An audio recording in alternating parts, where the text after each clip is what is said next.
The first was published in 1819. पहली edition 1819 में publish हुई.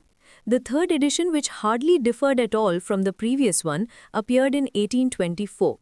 Third edition 1824 में आई और वो previous edition से लगभग बिल्कुल अलग नहीं थी. The fourth edition, which offers some important variations from the text of its immediate predecessor, chiefly determined by the new theory of chronic diseases, bears the date of 1829. Fourth edition 1829 में publish हुई और इसमें important changes किए गए, खासकर chronic diseases की नई theory के बेस पर.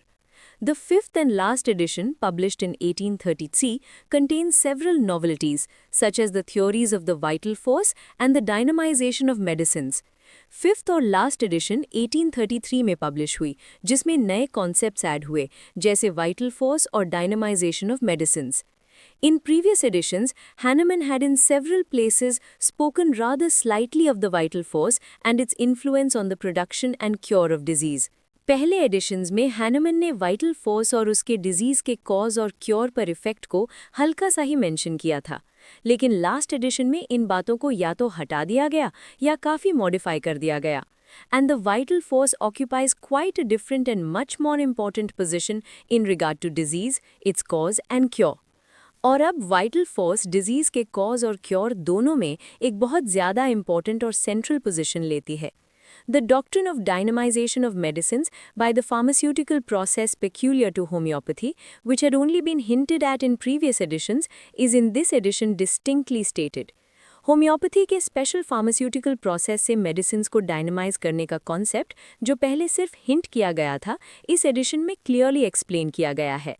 The directions as to the repetition of the dose are also different from those in previous editions.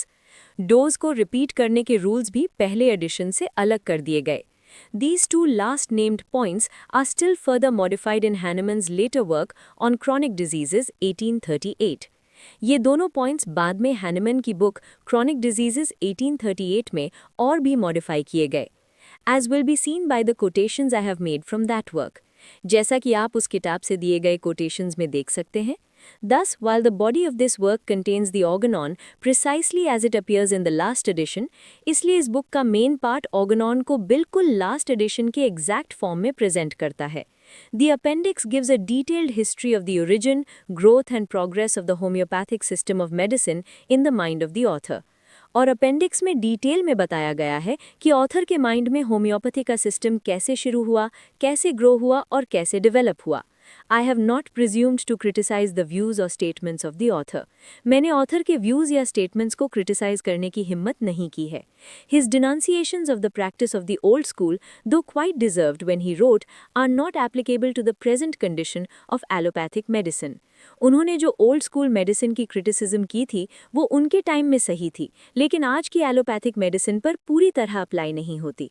It is beyond all question that it was mainly owing to the treatment and practice of Hahnemann and his disciples that the disastrous methods in vogue. इसमें कोई doubt नहीं कि Hahnemann और उसके disciples की treatment और practice की वजह से पुराने डेंजरस मेथड्स धीरे धीरे खत्म होने लगे.